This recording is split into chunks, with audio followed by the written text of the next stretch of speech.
Waalaikumsalam warahmatullahi wabarakatuh. Alhamdulillah, alhamdulillahirabbil alamin. Wassalatu wassalamu ala asyrofil anbiya'i wal mursalin wa ala alihi wa sahbihi rasulillahi ajmain. Amma ba'du. Jemaah sekalian yang dirahmati Allah, pertama, marilah kita panjatkan puji dan syukur kita atas kehadiran Allah Subhanahu wa taala yang tidak henti-hentinya melimpahkan rahmat kepada kita semua.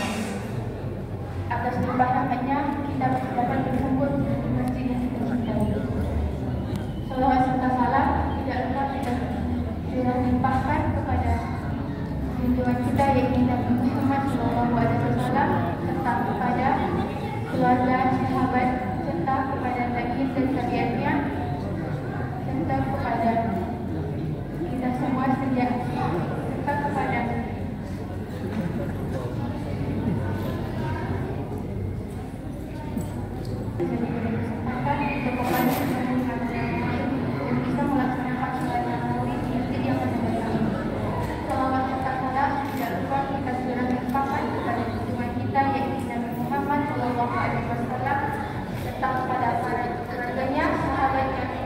para tabi'in dan tabi'atnya, serta pada kita selaku umatnya hingga akhir zaman nanti. Amin amin ya rabbal alamin. Yang terhormat Bapak selaku pengurus masjid Nurul, serta Al-Ustaz yang akan menyampaikan tausiah pada malam hari ini, dan Bapak Ibu jemaah masjid Nurul. Baiklah, daripada memperpanjang kata-kata mukadimah, marilah kita bersama-sama mendengarkan tausiah yang akan disampaikan oleh Al-Ustaz Dr. Haji M. Nur Burhan. Kepada Al-Ustaz kami persilakan.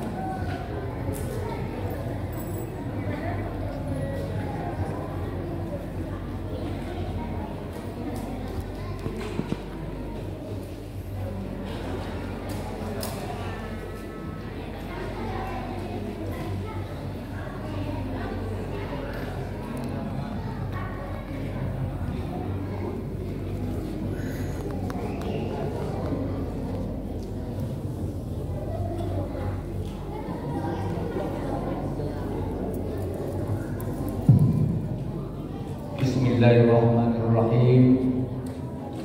Assalamualaikum warahmatullahi wabarakatuh.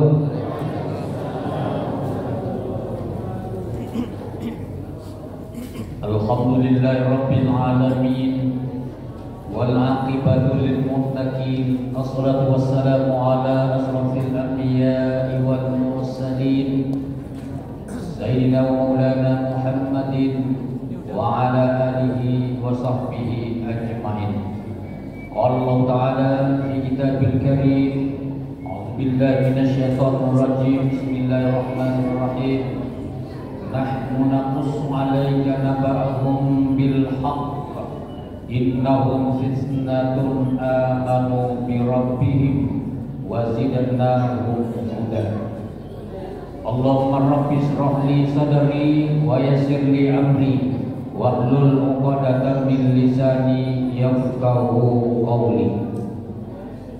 Bapak-bapak, ibu-ibu jamaah Masjid Nurul Falah yang insyaallah mudah-mudahan dimuliakan oleh Allah Subhanahu wa taala, yang sama-sama kita sayangi, kita banggakan anak-anak hebat kita, anak soleh dan solehat yang insyaallah menjadi pemimpin-pemimpin yang islami, pemimpin Islam di masa yang akan datang. Amin ya rabbal alamin. Setinggi puji sedalam syukur kembali sama-sama kita sampaikan buat junjungan kita Nabi Muhammad sallallahu alaihi wasallam dengan mengucapkan Allahumma salli ala Sayyidina Muhammad wa ala ali Sayyidina Muhammad. Bapak Ibu yang dirahmati Allah Subhanahu wa taala, saya selalu mendapatkan penghormatan, ini gelar penghormatan. Malam ini juga mendapat gelar juga doktor dewan. Bapak Ibu yang dirahmati Allah Subhanahu wa taala, saya tidak dokter Bapak Ibu. Saya hanya di rumah saja. Kalau kemarin memang saya ngajar selama lebih kurang 30 tahun, tapi sekarang sudah di rumah saja lagi, Pak. Hari-hari mengasuh cucu lagi. Baik Bapak Ibu yang dirahmati Allah Subhanahu wa taala. Judul yang telah diatur oleh IKMI pada malam hari ini untuk kita sampaikan adalah bangkitkan pemuda Islam. Apakah pemuda Islam sampai hari ini belum bangkit dia lagi? Bapak Ibu yang dirahmati Allah Subhanahu wa taala. Ayat yang tadi sama-sama kita dengar tadi, barangkali sebagian kita sudah hafal oleh kita, karena memang ayat ini selalu kita baca ketika hari Kamis malam Jumat ataupun hari Jumat, karena kita disunnahkan untuk membaca surah Al-Kahfi ini. Di ayat 13 Allah Subhanahu wa taala berfirman, Bismillahirrahmanirrahim, Nahnu naqussu 'alaika naba'ahum bil haqq innahum fitnatun amanu bi rabbihim wa zidnahum huda. Artinya, kami, kata Allah menceritakan kepadamu, kepada Nabi Muhammad sallallahu alaihi wasallam, apa yang diceritakan oleh Allah kepada Nabi Muhammad adalah tentang kisah mereka dengan sebenarnya.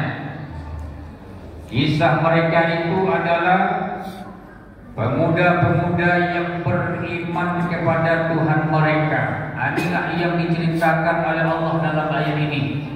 Allah menceritakan tentang pemuda-pemuda yang beriman kepada Allah Subhanahu wa taala, dan kami menambahkan petunjuk kepada mereka.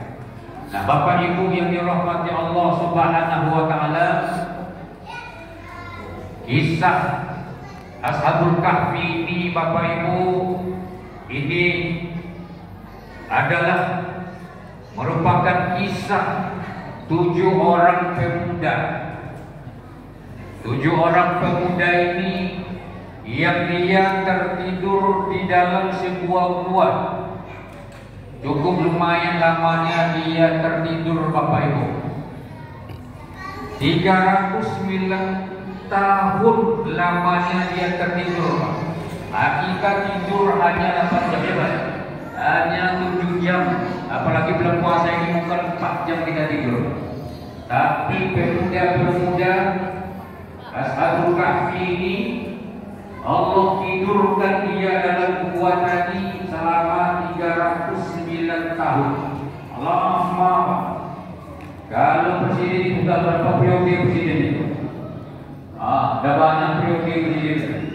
Ya Bu ya? 309 tahun lamanya.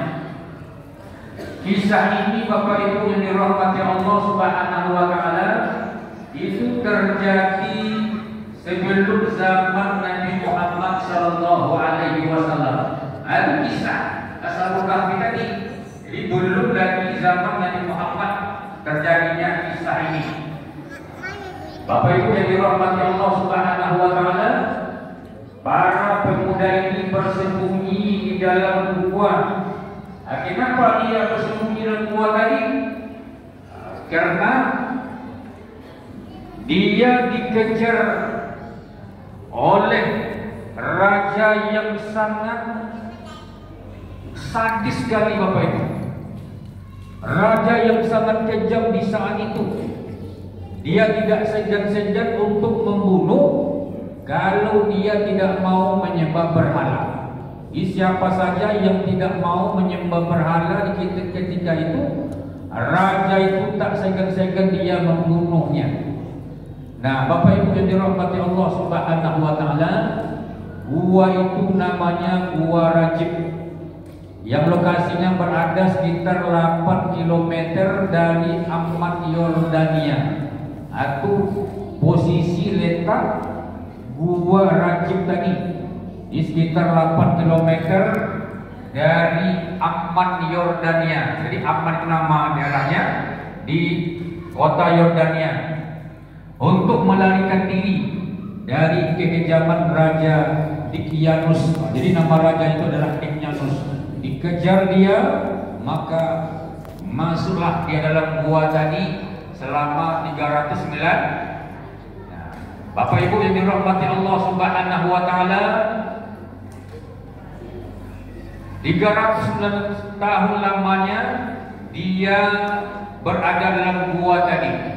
Ini Allah kisahkan, Bapak Ibu yang dirahmati Allah, adalah pemuda-pemuda yang hebat, pemuda-pemuda yang beriman kepada Allah Subhanahu wa taala, yang menegakkan kalimat Allah, dan dia lari karena dikejar oleh raja yang tadi sangat sadis tadi. Masuklah dia ke dalam gua tadi. Bapak Ibu yang dirahmati Allah Subhanahu wa taala, dikisahkan Bapak Ibu ketika dia tersentak dari bangunnya, terbangunlah dia setelah dia tertidur selama 309 tahun tadi, maka terasalah dia lapar. 309 tahun lamanya dia dinyenyakkan, ditidurkan oleh Allah. Ketika dia masuk gua tadi, rupanya dia bawa uang koin, itu uang dinar, Pak, uang emas ini. Maka disuruhlah salah satu dia pergi berbelanja ketika itu, katakanlah ke warung ketika itu, dan lalu orang warung tadi terkejut karena uang itu bukan mata uang saat itu, Pak. Ini uang yang sudah lama ini, ya, dan ini mahal, sangat banyak, nilai uang itu sangat besar sekali, Pak. Maka ketika dia suruh menjual dia ke toko emas ketika itu, maka dia mendapatkan uang yang jumlahnya begitu banyak. Itu baru satu yang dijualnya tadi. Nah, Bapak Ibu yang dirahmati Allah Subhanahu wa taala, inilah yang dikisahkan oleh Allah di dalam ayat ini tentang kisah pemuda-pemuda yang Islami itu. Bapak Ibu yang dirahmati Allah Subhanahu wa taala, maka pemuda-pemuda yang Islami ini, pemuda-pemuda yang soleh, pemuda-pemuda yang taat beribadah kepada Allah Subhanahu wa taala, pemuda yang akan mendapatkan naungan nanti di hari kiamat nanti, Bapak Ibu, dari 7 golongan yang akan dinaungi besok oleh Allah di hari kiamat. Di antara 7 golongan itu ada di situ seorang pemuda yang mengawali masa mudanya tadi untuk beribadah kepada Allah Subhanahu wa taala. Jadi mulai saja dia mengawali masa mudanya, masa remajanya menjadi seorang pemuda, seorang pemudi, maka dia mulailah masa mudanya tadi untuk taat beribadah kepada Allah Subhanahu wa taala.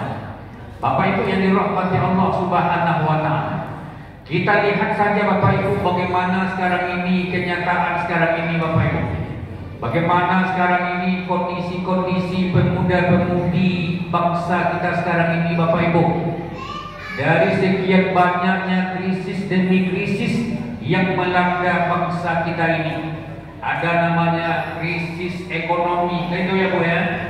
Dan tapi ada yang lebih parah lagi daripada krisis ekonomi tadi, Bapak Ibu, yaitu krisis moral, krisis akhlak, krisis etika ini yang melanda terutama di kalangan anak-anak muda kita, Bapak Ibu. Sebahagian anak-anak muda kita sekarang ini, Bapak Ibu yang dirahmati Allah Subhanahu wa taala, dia memulai masa mudanya tadi bukan dia sibuk untuk beribadah kepada Allah di dalam masjid. Tapi kita lihat bagaimana Bapak Ibu yang dirahmati Allah, di tempat-tempat keramaian, di tempat-tempat hiburan mungkin di situ banyak diisi oleh anak-anak muda kita. Di jalan kita lihat lagi Bapak Ibu bagaimana sekarang ini etika anak-anak kita di jalan sekarang ini. Di jalan juga banyak sekarang ini Bapak Ibu terjadi yang namanya tawuran itu Pak. Ini baru puasa pertama, berarti hari Sabtu yang lalu diberitakan bahwa antara anak muda, pemuda yang kelompok yang satu dengan kelompok yang lainnya dia tawuran sampai ada yang mati karena dia tawuran tadi. Itu baru puasa pertama itu Bapak Ibu. Sedih kita Bapak Ibu. Dan di Pekanbaru ini kata anak saya kemarin ini juga ada berita yang sangat menyedihkan kita. Dan anak-anak baru dia masih usia SMP dia baru Bapak Ibu. Yang sekarang ini ketika Ramadan itu datang Bapak Ibu, ada permainan yang membahayakan. Ini kebiasaan anak-anak kita ini. Mudah-mudahan anak kita sini tidak ada seperti itu Bapak Ibu. Dan ini yang perlu sama-sama kita kontrol nih Pak. Apa kebiasaan tadi? Diambilnya ke sarung tadi Pak, digulung-gulungnya. Di ujungnya itu mungkin dibuatnya mungkin batu dalam tadi. Atau disimpulkan sarung tadi. Itu yang main-main perang-perang dengan sarung tadi. Ya, itu sering terjadi. Ya. Tapi yang menyedihkan kita kok ketika Ramadan datang kok itu pula permainan anak-anak kita. Sehingga dia main-mainkan seperti itu dan sampai pecah pembuluh darah anak tadi mati ya. Sekarang orang tuanya tak terima anaknya mati seperti itu. Dan Bapak Ibu yang dirahmati Allah Subhanahu wa Ta'ala. Belum lagi pergaulan bebas sekarang ini lagi Bapak Ibu. Budaya malu itu sekarang ini sudah semakin hilang, betul Pak? Ya. Kalau Bapak Ibu mungkin pergi dan berjalan berdua, boncengan berdua dengan suami istri mungkin, dan megang itu kan ada kadarnya ya Bu ya. Mungkin Ibu pegang sedikit mungkin di pahanya saja sedikit Pak. Kita untuk gantung saja. Dari dengan anak-anak kita, betul Pak? Kalau anak-anak SMP sekarang ini, apalagi anak SMA, anak kuliah lagi Bapak Ibu, bukan hanya megang pinggang aja lagi Pak, sampai ke leher itu dipegang-pegang tuh. Abang gantung di lehernya tadi, untuk tak jatuh. Nah, kalau mati apa namanya lagi? Seperti itulah kondisi anak-anak kita sekarang ini. Sudah tidak ada lagi rasa malu itu, tidak ada lagi Bapak Ibu. Hilang rasa malu tadi. Kenapa? Hilang rasa malu ini karena tak beriman tadi. Maka untuk membentuk karakter anak-anak kita yang soleh dan pemuda-pemuda yang Islam itu Bapak Ibu yang dirahmati Allah, yang pertama tanamkan keimanan kepada anak kita. Maka Hasan Al-Banna dia mengatakan, pemuda yang hebat itu, pemuda Islami itu ada tanda-tandanya, ada ciri-cirinya. Yang pertama, pemuda yang hebat, pemuda yang Islami itu Bapak Ibu, tanda yang pertama adalah imannya kuat. Ini ciri pertama tadi. Yang kedua adalah dia bekerja keras, pekerja keras dia. Maka Nabi mengatakan, bukan dikatakan seorang pemuda itu, dia mengatakan ini ayah saya, ini bapak saya. Dan tapi pemuda yang hebat itu kata Nabi, ini saya. Seperti itu Pak. Artinya bukan anak dan mengandalkan kehebatan orang tuanya, bukan dia mengandalkan kekayaan orang tuanya, tapi pemuda itu dia mengatakan ini saya. Manusia, pemuda-pemuda yang mau bekerja keras itu. Maka Bapak Ibu yang dirahmati Allah, satu ketika Nabi bersama sahabat dia berjalan kaki dia, ketemulah dengan seorang pemuda yang baru selesai bekerja. Badannya penuh dengan lumpur, ditambah lagi dengan keringat lagi Pak. Ya, tapi ketika Nabi melihat pemuda yang berkeringat tadi, yang penuh dengan lumpur badannya tadi, habis bekerja, Nabi datangi dia, Nabi ambil tangannya, Nabi bersalam dengannya Pak. Heran sahabat, karena jarang sekali Nabi Muhammad yang pertama kali, ya, pastilah sahabat-sahabat mengejar Nabi untuk menyalami Nabi. Maka ketika ditanya oleh sahabat, ya Rasul, kenapa kami lihat engkau tadi, engkau datangi pemuda yang seperti itu, dan dia berkeringat, bermandikan keringat, badannya juga penuh dengan lumpur lagi, habis bekerja lagi, dan itu baunya lagi, tak sedap lagi. Apa kata Nabi?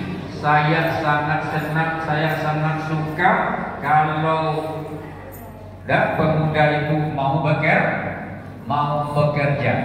Jadi dia bekerja berat. Nah, inilah pemuda tadi Bapak Ibu. Kemudian pemuda yang hebat itu juga, kata Hasan Al-Banna, dia mau berjihad di jalan Allah Subhanahu wa taala. Jangankan hartanya, jiwanya akan dia korbankan. Itu pemuda yang hebat tadi. Termasuklah pemuda yang hebat itu, kata Hasan Al-Banna, adalah pemuda-pemuda yang berbuat senantiasa mengharapkan ridho dari Allah Subhanahu wa taala. Bapak-bapak, ibu-ibu yang dirahmati Allah Subhanahu wa taala, oleh karena itu kita sebagai orang tua, sebagai ayah, sebagai ibu, tentu kita yang akan menjadikan anak-anak kita menjadi anak-anak hebat, anak-anak yang soleh, anak yang soleha, pemuda-pemuda yang tangguh, pemuda-pemuda yang islami. Makanya Bapak Ibu yang dirahmati Allah, kewajiban kita untuk menjadikan anak-anak kita itu supaya menjadi anak yang hebat tadi, anak yang soleh dan soleha, pemuda yang islami tadi. Yang pertama, tanamkan keimanan yang kokoh, yang kuat kepadanya. Kemudian Bapak Ibu, setelah itu kita memberikan pendidikan dan wawasan yang luas kepadanya, terutama adalah pendidikan agama. Bapak Ibu yang dirahmati Allah Subhanahu wa taala, mudah-mudahan anak-anak kita semuanya menjadi qurratu a'yun buat kita semuanya, menjadi cahaya mata bagi kita, anak-anak yang soleh, anak-anak yang soleh, anak yang tangguh nanti Bapak Ibu yang dirahmati Allah, yang akan menjadi aset kita yang sangat berharga, yang sangat bernilai Bapak Ibu. Ketika kita sudah tiada nanti, harta yang sangat mahal, yang sangat bernilai itu diantaranya adalah anak yang soleh, anak yang soleh. Iza mata ibnu Adam in qata'a amaluhu illa min salasin. Kata Rasulullah, apabila mati anak Adam kita ini, maka putuslah segala amal ibadahnya. Tak bisa dia beramal soleh lagi, tak ada lagi dia dapat pahala lagi, dapat kebaikan lagi, illa min salasin, kecuali 3 perkara kata Rasulullah.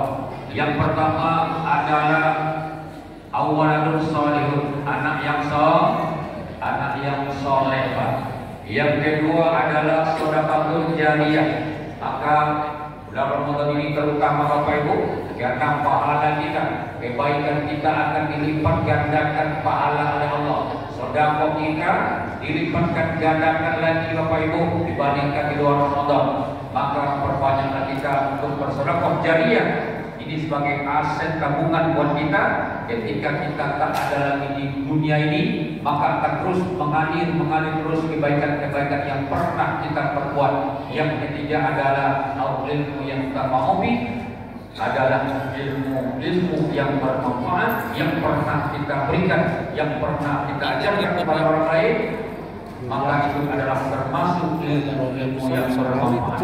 Demikianlah Bapak Ibu yang dirahmati Allah Subhanahu wa taala, yang dapat saya sampaikan pada kesempatan yang terbatas ini. Mudah-mudahan ini dapat menjadi satu pembelajaran buat kita semuanya, terutama bagi kita orang tua, untuk senantiasa kita berusaha menjadikan anak-anak kita menjadi anak-anak yang soleh dan soleha, menjadi pemuda-pemuda yang tangguh, pemuda-pemuda yang hebat, pemuda yang islami. Amin ya rabbal alamin. Terima kasih atas segala perhatiannya. Mohon maaf atas segala kekurangan. Buruk irian, buruk cendrawasih. Cukup sekian. Wassalamualaikum warahmatullahi wabarakatuh. Waalaikumsalam warahmatullahi wabarakatuh. Ini ngambil semangat anak-anak aja. Terima kasih kepada Al-Ustaz yang telah menyampaikan kajian pada Semoga apa yang telah disebutkan Jadi kesalahan dia dituntut. bisa kita amalkan dalam kehidupan kita. Amin amin ya rabbal alamin.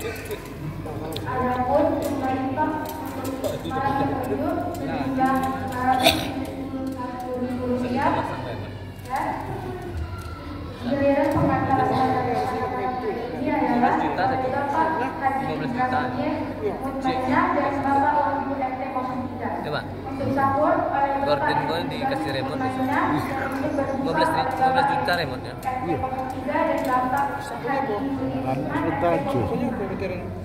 Baiklah, pada malam ini adalah Ustaz dan yang akan bertugas sebagai Bilal adalah Ustaz Baiklah, saya sebagai MC akan menuntut acara pada malam hari ini dengan mengucapkan alhamdulillah kepada petugas sholat tarawih ini. Wassalamualaikum warahmatullahi wabarakatuh. Waalaikumsalam.